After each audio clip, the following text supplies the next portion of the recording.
Hey again, guys.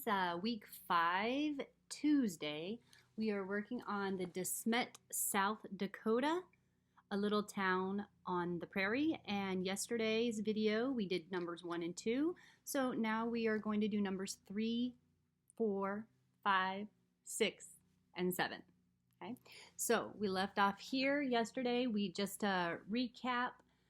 We were looking at headings. We were just trying to figure out what the main idea was for the article, and then you were supposed to write down here what question did you come up with about maybe what you might be reading about to help you understand the article better.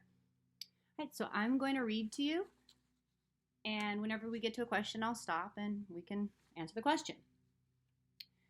De Smet, South Dakota, a little town on the prairie. Written by Elizabeth Massey. In the 19th century, settlers began to move west across America in great numbers. Some left the east because they felt their cities and towns were crowded, and others went to the west hoping for new jobs, adventures, or lands. As more pioneers moved west, towns popped up across the frontier. So right here, they're talking about America, and they're talking about the East Coast near New York and where we live, and they're talking about people moving all the way across the United States to the West Coast, where I'm from, California, Oregon, Nevada, things like that on that side of the United States, okay, the west side. So it says, what would the best heading for this paragraph be? Would it be new jobs, towns pop up, settlers leave the east, or settlers head west? Now that is a little bit tricky because it says settlers leave the east and then settlers head west. I know it's not new jobs because they're actually talking about there not being very many jobs. And it's not all about towns popping up because it talks more about them leaving. So is it about them leaving the east, or is it more about them heading west? Okay, so those are our options. The first two we just didn't work very well. Okay. Settlers leave the east and settlers head west. Let's go back and reread that paragraph and see which one it was more about. Is it about them leaving the east, or is it more about them heading west? Okay, so is it about them leaving something, or is it more about them going somewhere? Small difference, but it matters because we got to answer the question. So in the 19th century, settlers began to move west across America in great numbers. Okay, so I heard them say they're moving west. Some left the east because they felt their cities and towns were crowded. Okay, they're talking about leaving the east. And others went to the west, hoping for new jobs, adventures, or land. Now they're talking about the west of it, about heading to the west. As more pioneers moved west, towns popped up across the frontier. Again, they're talking about moving west. So one time they mentioned about leaving the east, and 3 times they mentioned moving west. So my decision would be that the settlers are heading west, and that's what we're going to learn about. We're not going to learn about them leaving the east so much. We're learning about their journey as they move toward the west. I'm going to continue to the next paragraph. Oh, don't forget to circle your answer. Did you decide that the best heading for that paragraph that I read, heading means like the dark title that tells you what you're going to read about, kind of, would that be new jobs, towns pop up, settlers leave the east, or settlers head west? How can we learn about the life of a frontier town? We can study newspapers and journals from the time. We can look at old photos. We can also read books by writers who lived back then. as well as known authors from that time. A well-known author from that time is Laura Ingalls Wilder. All right, where Laura Ingalls lived. That is the next section. And in this section, we have a question that we're going to answer at the end. I'm going to read it first because I kind of want to know what to focus on when I'm reading the paragraph so that I know what I'm going to answer. It makes it easier for me to pay attention to the important parts because I know what the important parts should be about, okay? So the question says, how did De Smet influence Laura's writing? Where Laura Ingalls lived. Now I'm going to go back and read it. Laura Ingalls was born on February 7th, 1867. Laura's father, Charles, wanted to find a good place to raise his family, and the Inglisses moved to various locations in the Midwest when Laura was a young girl. They lived in Minnesota, Iowa, Missouri, Kansas, and the region that is now Oklahoma. When Laura was 12, her family settled in the tiny community of De Smet in the Dakota Territory. As an adult, Laura wrote novels about her childhood and youth. 5 of the books were set in and around De Smet. Sometimes she made up adventures about the people in the town, yet many agree that much of what she wrote about De Smet was true. Now you need to answer the question, how did De Smet influence Laura's writing? So you go back into your text and you want to underline anything that talks about how that little town may have affected her writing. So as I go through and I read, I'm going to stop and underline some important things that I hear. So the first part that I read right here is mostly about her being born. It talked about the different places she lived, and it talked about she settled in a tiny community of De Smet when she was 12. Okay, that doesn't tell me anything about how that town affected her writing.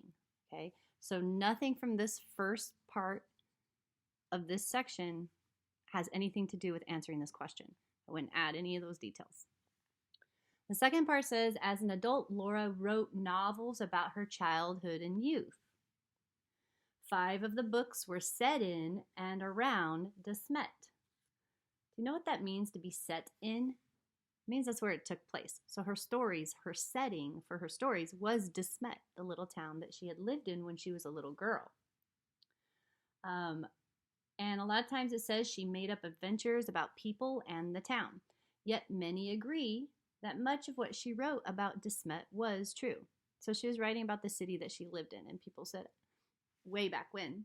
And people nowadays are saying, yeah, what she wrote a lot of it was true. So her stories, although they were stories, not particularly true, the things about the city, about the stores, or maybe the people who lived there, maybe some of those things were true, how the city worked.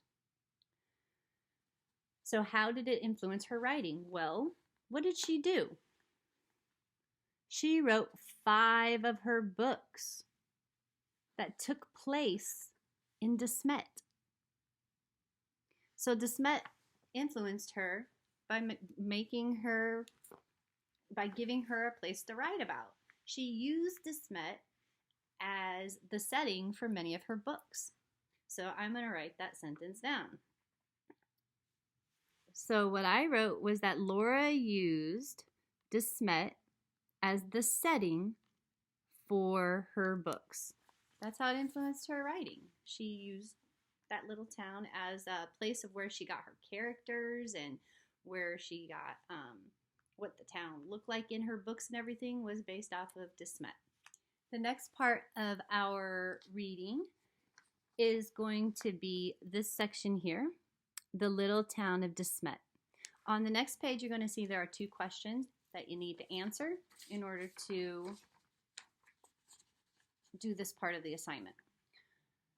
So the first question said, what was the effect of De Smet becoming a town? So what happened because it became a town? What happened? Okay. It became too crowded. It became famous.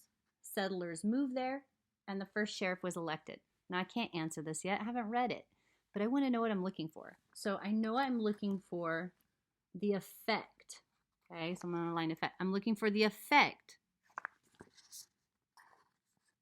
of De Smet becoming a town. So the effect, okay, what happened when it became a town. The second thing I'm looking for is this question here, number 6. What is the meaning of the word bustling as it's used in the passage? So what does that word mean? Okay, did it mean busy, happy, unstable, or pretty? Let's go through and see if we even know what these all mean. Busy, we know what that means. It means you're doing a lot of different things. Happy, we know what that means, when you feel good and you have joy in your heart. Unstable, that has a prefix, un, which means not. The root word is stable. Stable means that it's not going to fall over, okay? So, or that it's not strong. If it's unstable, it can break easily, okay? And then the last one was pretty. We all know what that means. So we need to find out, what did bustling mean, okay? So I'm going to go back and read it to you. The little town of De Smet. When the Ingalls family came to De Smet in 1879, it wasn't a town yet. The Dakota Central Railway Company decided to build a railroad through the area. Laborers moved there to level out the land and build the tracks. Most of the workers lived in tents. Charles Ingalls took a job as a bookkeeper and a timekeeper for the railroad. The Ingalls family lived in the surveyor's house for a few months while the railroad was being finished. Then they built a house on land near Silver Lake, close to De Smet, and they started to farm. De Smet became a town in 1880. Streets were laid out, buildings were constructed, new settlers moved in, and they built houses on their own. In just 3 years, De Smet was a bustling place. Grocery stores, a hardware store, a tailor shop, and other businesses could be found on Calumet Avenue. A church and schoolhouse sat along a street. Meads and Beardsley's hotels were located near the train depot. Eventually, Charles Ingalls opened his own store in town. He also became a justice of the peace and a deputy sheriff. To this day, he's considered one of the town's founders. So, when De Smet became a town, okay, what was the effect of it becoming a town? Did it become too crowded? Okay, do we recall, when we went back and we read this, did we read anything that talked about De Smet being too crowded? Okay. It said that streets were laid out, buildings were constructed, new settlers moved in, they built houses. This is all at the bottom of the first part of the paragraph, down here.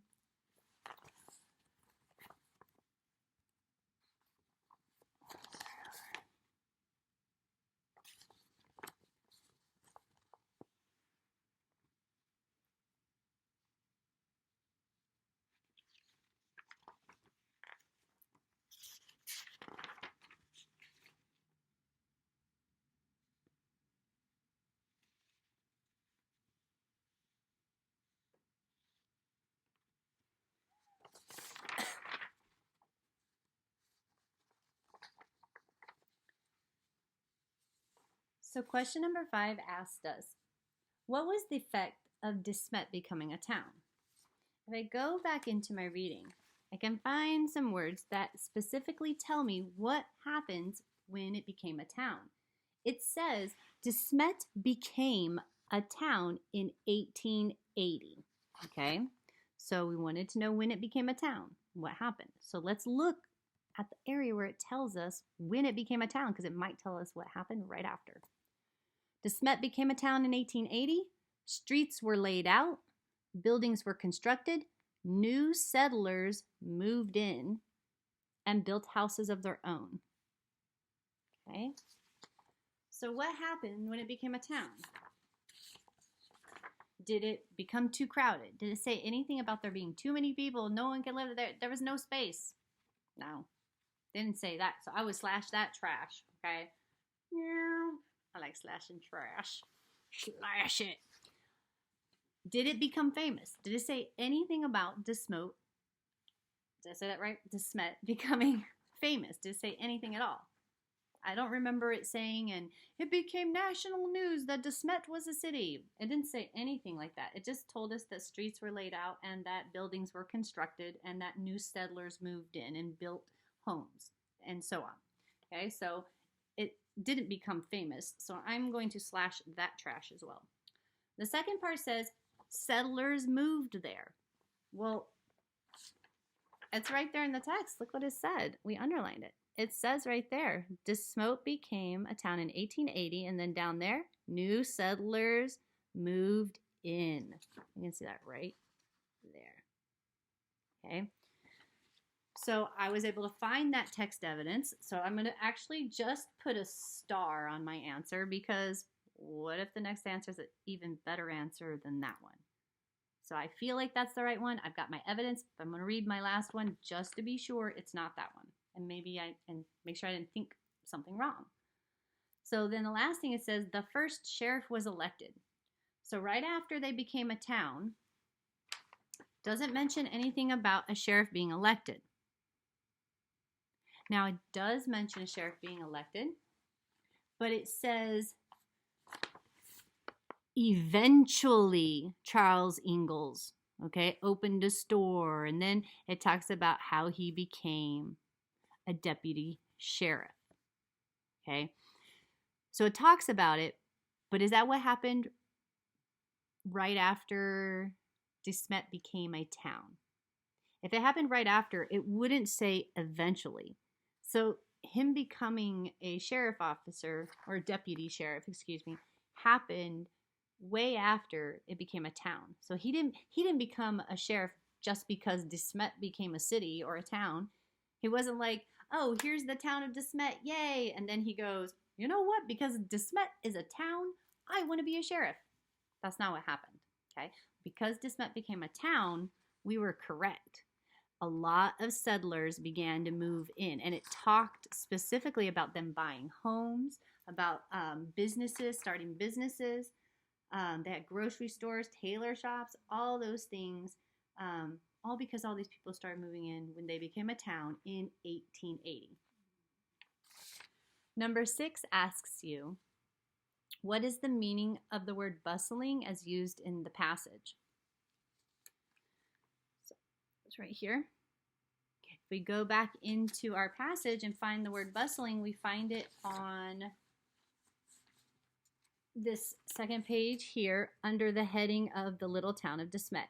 Okay. Right here in this last little paragraph on the page, the second line of the last paragraph, you're going to see a line that says Desmet was a bustling place. Now, if I don't know what bustling means, maybe I can find some clues around that will help me figure it out. It's not going to tell me what it means, but I might be able to figure it out. So right after it says that, it says Desmet was a bustling place. It says grocery stores, hardware store, tailor shop, other businesses. Talks about a church, a schoolhouse, hotels, train depot. All those things tell me that there's a lot of people in the city doing stuff. They're going to grocery stores, they're going to hardware stores, they're buying stuff. They have a tailor shop that makes clothes. They have other businesses there. They had a church, they had a school, they had hotels. So this is a bustling place, which means, what do you think? Do you think that means that they were busy, happy, unstable, or pretty? I bet you can figure this one out without my help.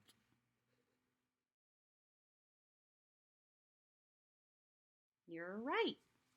If you chose busy, it's busy. Number 7, it's the next one after this paragraph. So we're going to read this paragraph and then answer number 7. I'm going to read what number 7 is, because all good test takers read the answers first. And if you really want to be cool about it, you read from the bottom up. Bottoms up, bottoms up. All right, so it says, why didn't Laura like the town when her family first moved there? Ooh. So apparently Laura did not like the town when her family first moved there. It's asking me why. The choices I have, I'm going to start from the bottom just for the fun of it. She didn't enjoy large crowds. She didn't like the long winters. She wanted to be with her classmates, or she was afraid of people she didn't know. Let's read and find out. Why didn't she like De Smet when she moved there? At first, Laura didn't like De Smet.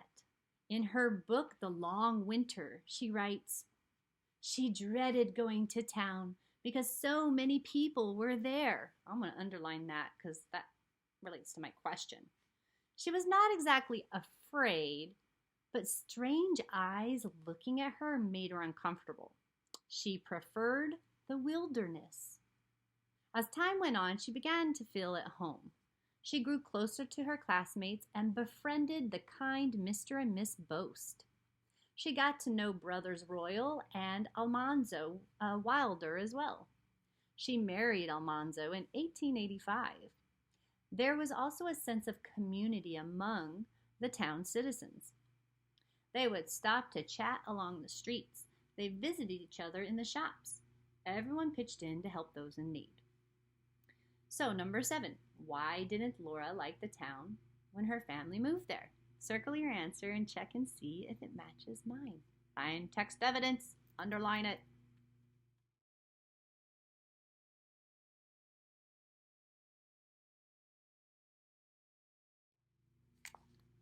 So, what I got for number 7 is when I went back into my text evidence, I saw a line that said, right here, she said, Laura dreaded going to town because so many people were there. Dreaded. Like she hated to do it. She dreaded it. She didn't want to go to town. She said there were too many people there looking at her. So, which answer did we have? She didn't enjoy large crowds. She didn't like the long winters. She wanted to be with her classmates, or she was afraid of people she didn't know. There's 2 answers I was thinking that it could be. She didn't enjoy large crowds. I'm going to put a star because I feel like she didn't enjoy large crowds, but I'm not sure. I got to go back and read it, but I think I remember that. She didn't like the long winters. I know it wasn't that because they didn't even talk about that. She just wrote a book called Long Winters. She wanted to be with her classmates. No, it doesn't say that she didn't like it because she wanted to be with her classmates. Didn't even mention that. It did talk about her classmates, though, that she became friends with later, and then she didn't hate the town as much. She started liking it more. She was afraid of people she didn't know. Makes me feel like it could be that one, too, because what I remember from reading was that she was afraid of something. So I want to read it again. She dreaded going to town because so many people were there. Maybe I should read a little more. She was not exactly afraid, but strange eyes looking at her made her uncomfortable. Strange eyes looking at her. So that makes me think she was afraid of people she didn't know, or she didn't enjoy large crowds. If someone has strange eyes, are they a large crowd? Did it talk about she doesn't like to be close to people, there's too many people? No, so actually I would not choose that one. Not at all. I would slash that trash. And then I would go back to this one. She was afraid of people she didn't know. And I would totally choose that one because it said right here, strange eyes. Strange eyes are strangers, right? Strange eyes staring at you. Yeah, strange eyes looking at her made her uncomfortable. So she was afraid of people she didn't know. All right, friends, that's a wrap for this evening. It is Tuesday, and this is me signing off until tomorrow. Hope to see you guys on Thursday at our Zoom. Have a wonderful day. Don't forget to like and subscribe. Slap like now.